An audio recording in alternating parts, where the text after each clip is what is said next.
Russell Gagan here from Russell's Fishing Tech, coming back at you with another tip.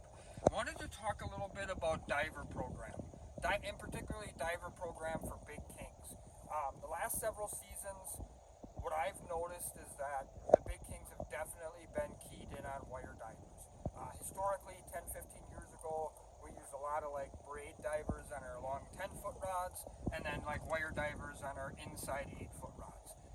And then recently, in the last 5 years or so, I switched over primarily to a 4-wire diver program when I'm either fishing lake trout or specifically fishing kings. But there's also been another key thing I've noticed. For years, I talked about stealth, clear divers, chrome divers, clear divers and black divers, trying to not have the fish see the diver.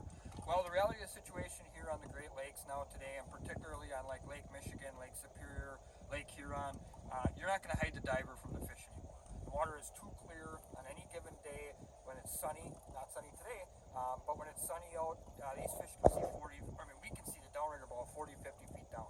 These fish can see a long ways.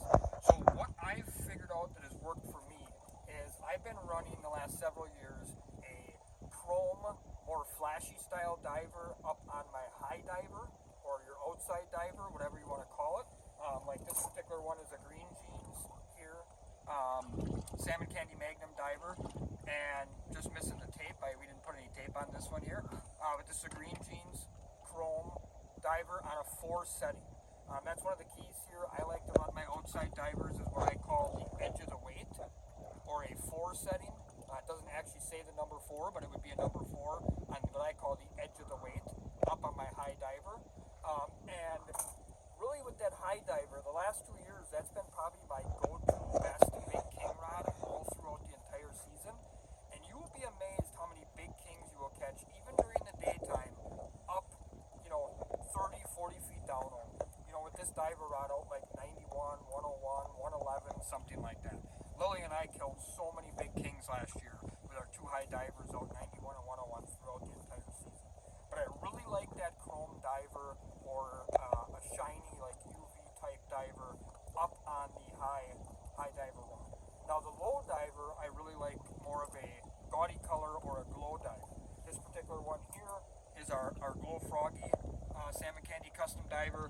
We got Wonder Bread, booger nose, plenty of different patterns. But I do like this low diver, or this glow one on the low diver, and we want to run that at a 1.5 setting. So you can see there it's set at about a 1.5 setting on the back. So we're running our low diver on a 1.5 and our high diver on a 4. Another important factor here, and this is always a debated topic, snubbers or no snubbers. On wire divers, I think snubbers are a must. You have no stretch here whatsoever in anything but your mono leader. You're looking here at a 24-inch Salmon Candy snubber. That's what I really like to use on the wire diver setup. And we got about a 17-foot leader after that diver. So this is my go-to setup. The last several years, divers have been probably my overall best big king rods. I've always been historically a board guy, but the last several years, divers have been my best big king rods. And I think if you mock this setup right here, chrome Magnum Salmon Candy diver on your high wire and a glow Magnum Salmon Candy diver on your low wire on a 4 setting on the high, 1.5 setting on the low, pair of snubbers, 17-foot leader and a couple of Salmon Candy flashers, you're going to fill the coolers